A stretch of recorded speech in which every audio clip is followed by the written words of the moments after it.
네, 이른바 빅3 가운데 하나인 새정치민주연합 빅3 가운데 하나인 정세균 의원.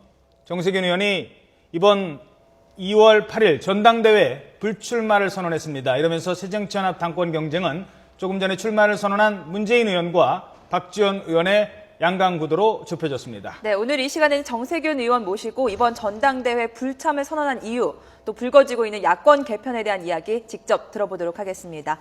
네. 나와주셔서 감사합니다. 네, 안녕하세요. 안녕하십니까. 바로 질문 드리겠습니다. 예. 많이들 이번에 나가면 승산도 있다라고들 얘기를 하셨는데 왜 불출마하셨습니까? 그 전당대회는 정당에 있어서는 새로운 도약의 계기가 되어야 하는데 이번 전대가 분열적인 전대로 흘러가는 것 같은 양상이어서 예. 그걸 좀 흐름을 끊고 싶었습니다. 그래서 통합적 전대, 저는 그 용광로 이 전대라고 얘기를 하고 있는데 이 전대가 그 우리 새정치민주연합이 국민들로부터 신뢰를 받는 새로운 계기를 좀 만들고 싶어서 제가 불출마를 하기로 결정을 했죠. 네, 예. 이런 질문 드려도 될지 모르겠지만은 문재인 의원은 이제 친노, 또 박지원 의원은 호남이라는 탄탄한 좀 기반을 가지고 있는데 예. 두 의원에 비해서 독자적 지지층을 구축하기 어려워서 좀 현실적인 고민에서 나온 결정이다, 이런 지적도 불거지고 있거든요. 예. 여기에 대해서 어떻게 보십니까? 글쎄 뭐 오히려 양극단을 피해보자. 네. 말하자면 특정 지역에 기반을 두었다든지 어떤 이 특정 그룹에 기반한 그런 양극단을 피하고 오히려 그걸 잘 모으고 통합할 수 있는 사람이 당신 아니냐. 그래서 당신이 나가야 된다라고 하는 분들도 많이 있었어요. 예. 그렇기 때문에 그것보다는 저는 당이 이번 기회에 정말 새롭게 환골탈태해야 된다. 그리고 수권 정당으로 확실하게 자리매김해야 된다고 하는 그런 고심 끝에 결정을 한 겁니다. 예. 자, 그래서 이른바 빅3 가운데 정 의원님은 불출마 선언을 했는데 네. 박지원 의원이라든가 문재인 의원 조금 전에 출마를 선언했습니다. 이 출마 선언하는 거에 대해서는 어떻게 생각하십니까? 글쎄 사실 저는 이제 양극 또 특히 김대중 정부의 비서실장과 노무현 정부의 비서실장 또 영호남 대결 예. 등등 네. 이런 모양새는 바람직하지 않다 아하. 하는 생각을 가졌었습니다만은 예. 이미 그분들이 이제 출마를 선언했기 때문에 예. 이제는 이제 그런 모양새가 더 불거지는 것보다는 예. 정말 어떻게 수권 정당으로 거듭날 것이냐, 아하. 또 어떻게 통합하고 어떻게 혁신할 것이냐 하는 이런 경쟁의 장으로 전당대회가 잘 만들어졌으면 좋겠습니다. 예, 그래서 그러면- 그런 노력들을 해야지 이제 과거의 퇴행적인 그런 전당대회 모습이 연출된다면 예. 그러면 우리 당의 미래가 없는 거 아닌가. 그 말씀은 기왕 출마 선언을 했다면 예. 더 이상 당을 분열로 몰고 가지 말고 통합할 수 있는 쪽으로 뭐 선거운동을 하든 그렇게 몰고 가야 된다. 그렇습니다. 예. 네. 개파 간 경쟁을 계속해서 우려하시는 것 같은데 예. 자, 그렇다면 어떤 사람이 좀 당권을 잡아야 된다고 보십니까? 우선 분열을 해서 통합으로 가야 되죠. 그래서 당이 분열하지 않고 통합하는 쪽으로 가야 되고 국민이 많은 좌절감을 느끼고 있는데 그 국민에게 좌절에서 희망으로 또 지금은 여러 가지 우리 정치가 과거에 머물러 있는 수준인데 과거에서 대한민국이 미래로 나가는 그래서 통합과 희망과 미래를 얘기할 수 있는 그러므로 해서 새정치민주연합이 수권 능력이 있는 정당이다라고 하는 그 수권 정당으로 국민에게 인정받는 그런 계기를 만들 수 있는 그런 리더십이 꼭 필요하고 그런 분이 이번에 우리 당의 대표가 되었으면 좋겠어요. 답변하지 않으시겠지만 혹시 답변하실지 몰라서 질문을 예. 드리겠습니다. 두 문재인, 박지원 의원 중에 그런 적합한 후보가 어느 분이라고 생각하십니까? 이제 그건 우문이신 것 같습니다. 예, 예. 우문인데요. 현답은 이제 네. 답변 안 하는 게 현답일 것 같은데 예. 결국은 이제 앞으로 한 40일 정도 전대가 펼쳐집니다. 그 네. 기간 동안에 국민 여러분들께서도 이분들을 평가할 것이고 또 당내에서 당원 동지들이 평가를 할 겁니다. 그러면 지금 우리 당의 당원 동지들이 생각하는 것은 네. 2017년에는 정권 교체를 꼭 해야 되겠다. 지금 이렇게 무능하고 국민에게 희망을 주지 못하는 정권이 다시 재집권하는 것은 막아야 되겠다고 하는 것이 우리 당원 동지들의 염원입니다. 그렇죠. 예, 그러면 이제 그분들이 그 염원을 달성하는데 어떤 그 리더가 필요하겠는지 앞으로 40일 동안에 저는 뭐 많은 변화도 있을 거라고 생각하고요. 그 기간 동안에 좋은 리더를 선택해야죠. 문재인 의원이 오늘 출마를 선언하면서 다음 총선에 출마하지 않겠다라는 얘기를 했거든요. 예. 그 부분에 대해서는 어떻게 생각하십니까? 글쎄 그 지역에서는 좀 섭섭하게 생각하겠죠. 그러나 출마를 하고 하지 않고는 결국은 이제 후보자 자신의 판단이기 때문에 거기에 대해서는 특별히 평가할 만한 사항은 없는 것 같습니다. 네, 앞서 출마를 선언한 의원도 있고 아직까지 좀 고심하고 있는 의원들도 있는데 제3의 인물에 대해서는 또 어떻게 생각하십니까? 빅2를 제외한? 예, 저는 이제 사실은 제가 자리를 비워줌으로 해서 예.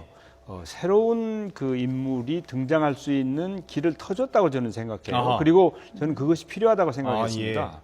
국민들이 세 사람이 치열하게 경쟁하면 뭐 그들만의 리그다 이런 이 평가를 하실 것이다라고 그런 말씀들이 나왔기 때문에 제가 이제 길을 열어주었는데 정말 참신하고 새로운 바람을 일으킬 수 있는 누군가가 제3의 인물이 경쟁에 참여함으로 해서 이번 그 전당대회 대표 경선의 역동성이 좀 살아나고 무언가 새정치민주연합의 국민의 시선을 붙잡는 예. 그런 계기가 좀 되었으면 좋겠습니다.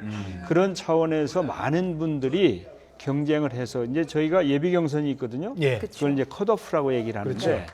1월 7일 날에 있습니다. 그때 좀 많은 분들이 참여를 해서 거기서부터 좀 흥미진진하게 그리고 국민들의 눈을 사로잡는 관심을 끄는 그런 이 흥행이 컷오프 있어야 한다, 일단. 흥행이 좀 됐으면 좋겠어요. 자, 그런 흥행이라면 지금 뭐 얘기가 되고 있는 이인영 의원이라든가 예. 또 뭐 박영선 전병헌 의원, 전병헌 의원도 지금 뭐 최고 쪽으로 갈지 당 대표 쪽으로 갈지 아직 네, 뭐 네. 저울질을 하고 있다고 하는데 정 의원님께서 좀 확 힘을 실어준다면 다시 3파전으로 좀 갈 것 같은데 그 염두에 두시는 분이라든가 뭐 자질. 제가 예. 이제 그렇게 뭐 힘을 실어주고 그럴 일은 아닌데 예. 네. 하여튼 저는 그분들이 여러분들이 좀 가세했으면 좋겠어요. 그래서 예를 들어서 세 사람밖에 그 지원자가 없으면 그러면 이제 컷오프 자체가 이루어지지 않고 그냥 그분들이 가는 거 아니겠어요? 예. 그것보다는 네 분이건 다섯 분이건 참신하고 국민적인 관심을 가질 수 있는 분들이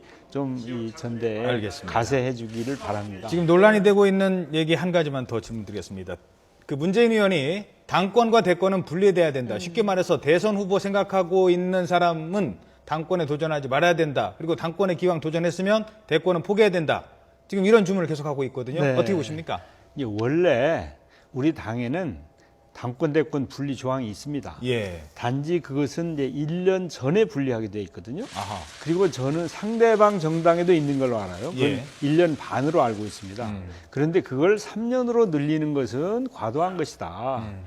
평소에 당을 지도하다가 대선 경쟁을 할 수도 있는 것이다라고 하는 게 저의 생각이에요. 예. 그러나 대선 경선에 영향을 미칠 시기에는 당연히 당권 대권 분리가 되어야 된다. 예. 그래서 당권 대권 분리에는 찬성하지만 예. 그 기간은 1년이나 1년 반 정도면 되지 3년은 너무 길다라고 하는 게 저의 생각입니다. 지금의 1년 정도는 뭐 적당하다고 보십니까? 뭐 괜찮다고 봅니다, 저는. 예. 네. 그러면 그 얘기는 뭐 특정 후보를 말씀드려서 죄송합니다만 문 의원이 대권 출마를 그러니까 1년 전에만 뭐 당 대표를 사퇴를 하면 예. 그건 가능하다. 그렇죠. 예. 예, 알겠습니다. 네, 그리고 의원님께서 불출마를 선언하시면서 전대 혁명을 주장하셨습니다. 예. 하신 말씀을 좀 살펴보면은 이번 전대가 통합과 희망, 미래를 함께 녹이는 혁명적 용광로가 되도록 힘을 다하겠다. 그렇습니다. 자, 이거 어떤 의미인지 참 궁금증이 많이 이제 남거든요. 가장 핵심적인 내용은 이번 전대에 이 용광로에다가 만약에 당내에 계파가 있다면 네. 이 계파를 다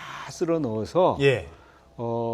이 하나가 된 예? 용광로는 이런저런 쇠를 다 녹여서 그 쇠가 나오는 거 아니에요. 그렇죠. 그래서 모든 계파를 아울러서 이제는 더 이상 당내에서 뭐 이러니 저러니 나누고 편가르기 하고 이런 거 좀 없애자. 예. 그래야 우리가 수권 정당으로 거듭날 수 있다 하는 것입니다. 자, 그럼 지금 이제 말씀하신 용광로 전당대회를 하고 계신데 지금 뭐 다른 분 얘기해서 죄송합니다만 정동영 상임 고문이 당을 지금 떠나겠다라는 예. 얘기를 하고 계시거든요. 이른바 제3신당 창당에 창당. 합류하겠다. 어떻게 생각하십니까? 이제 우선 저는 제3신당 얘기가 나오는 거에 대해서 예. 우리 새정치민주연합의 모든 분들이 반성해야 된다고 생각해요. 첫째. 예. 그러나 예. 우리 정동영 그 전 의원님은 그 우리 당의 대선 후보였습니다. 예. 그러면 저는 이제 그 대선 후보가 당을 떠나는 일은 참으로 불행한 일이다라고 생각합니다. 혹시 당에 문제가 있으면 그 문제를 치유하는데 나설 노력을 해야지 당을 떠나는 것은 참으로 있을 수 없는 일이다. 저는 그렇게 생각합니다. 네. 혹시 만나시게 되면 만류를 하시고 싶은 생각이 있으십니까? 예, 뭐 저는 이제 당을 떠나서는 안 된다는 생각이고요. 예. 또 이제 이번에 전대에 임하는 사람들이 국민에게 희망을 주고 환골 탈퇴하면 오히려 정동영 의원이 이 탈당할 명분을 뺏는 거 아니겠습니까? 아하. 예. 저는 이번 전대가 그런 멋진 전대가 만들어져서 정동영 후보뿐만 아니라 다른 당내의 유력한 정치인들도 당을 떠나야 되겠다는 생각을 하지 못하도록 전대를 잘 치러야 된다고 생각해요. 네. 만약에 이 정동영 고문이 이 야당에서 지분이 큰 만큼 탈당할 경우에 연쇄 탈당 사례로 좀 이어지지 않을까 이런 우려도 있거든요. 그러면은 말씀하신 통합으로 가기보다는 좀 야당이 분열하는 사태가 오지 않을까 여기에 대한 우려는 없으신지요? 예, 저는 그 아까 금방 말씀드렸다시피 이번 전대가 만약에 막 분열적인 양상이 지속되면서 당내 내분으로 이어지고 그래서 희망이 없는 정당이다 이렇게 되면 그런 일이 생길 수 있지만 예. 그러나 이번 전대가 바람직한 방향, 제가 얘기하는 혁명적인 용광로의 전대가 치러진다면 네. 저는 아무도 갈 분들이 없을 것이다라고 생각합니다. 일부에서는 그런 얘기도 합니다. 그 정동영 의원을 비롯한 좀 진보 성향의 보다 진보 성향의 의원이 좀 더 좌클릭을 해야 되는데 선명성을 보여주지 못했다. 그런 주장에 대해서는 어떻게 생각하십니까? 저는 거기에는 동의하지 않습니다. 우리 당의 정책이라고 할까, 우리 당의 그 노선의 중심이 현재 그 이 진보이면서 또 그 이 합리적인 것으로 이렇게 되어 있습니다. 그래서 그 우리 당의 노선이 이미 진보로 되어 있기 때문에 문제는 그걸 실천하느냐 실천하지 못하느냐에 달려 있는 것이지 예. 좌클릭이냐 우클릭이냐가 중요하지 않습니다. 아하. 그래서 사실은 이제 이 경제 민주화를 비롯해서 또 복지 수준의 향상 등 우리가 추구하는 그 가치를 제대로 잘 이룩할 때 그때 이제 그게 가능한 것이거든요. 예. 네. 옛날에 우리가 이제 중도 개혁주의라고 했었는데 제가 당 대표를 하면서 예. 중도 진보라고 그 노선을 확정을 했습니다. 예. 그래서 이 중도 진보 노선 하에서 여러 가지 진보적인 정책을 우리가 실천할 수 있는데 그것을 실천하지 못했기 때문에 문제가 생긴 것이거든요. 저는 노선을 좌클릭하는 게 중요한 게 아니고 이런 중도 진보 노선 하에서 우리가 실천해야 될 정책적인 과제들을 실천하면 그러면 저는 국민의 신임을 얻을 수 있는 것이다. 그래서 좌클릭, 우클릭 논쟁은 아주 무의미한 거라고 저는 생각합니다. 예. 네. 지금 말씀하신 것처럼 정 의원님께서는 새정치민주연합 전신인 민주당의 대표도 지내셨고 과거 산자부 장관도 하셨습니다. 그런 분이기 때문에 질문을 드리겠습니다. 아까 말씀드린 그 용광로 얘기 외에 네네. 정말 민주당부터 시작된 이 진보 세력, 그 새정치민주연합 어디로 가야 되는 겁니까? 새정치 실험도 한동안 했다가 뭐 아직 실패라고 하긴 좀 어렵습니다만 당 대표가 또 교체가 되고 정말 선거 때마다 이길 것 같더니 지고 또 이길 것 같더니 총선 때 지고 대선 때 지고 계속 지방선거까지 지고 어디로 가야 되는지 좀 말씀을 해주시죠. 이제 혁명적인 혁신을 해야 되는 것이죠. 엄청난 변화가 필요한 겁니다. 그냥 단지 변화, 혁신 수준을 뛰어넘어서 이 완전히 환골탈퇴해서 예. 국민들에게 저 사람들에게 정권을 맡겨도 잘 할 수 있겠구나라고 하는 확신을 드려야 되는데 아하. 그 점이 부족했기 때문에 우리가 매번 선거에 졌거든요. 예. 근데 선거에 지는 정당은 생명력이 없는 겁니다. 우리는 이제 앞으로 오는 선거에는 꼭 승리를 해서 예.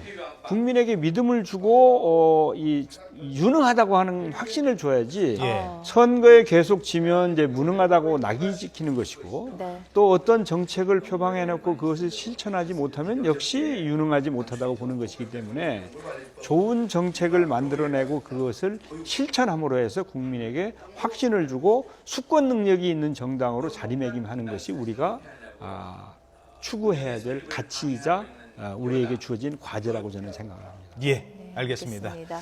지금까지 정세균 의원이었습니다. 이번 전당대회 그리고 앞으로 새정치민주연합의 방향에 대해서 불출마를 선언하신 정세균 의원, 모든 걸 비운 정세균 의원에게 얘기 들어봤습니다. 오늘 말씀 고맙습니다. 고맙습니다. 감사합니다.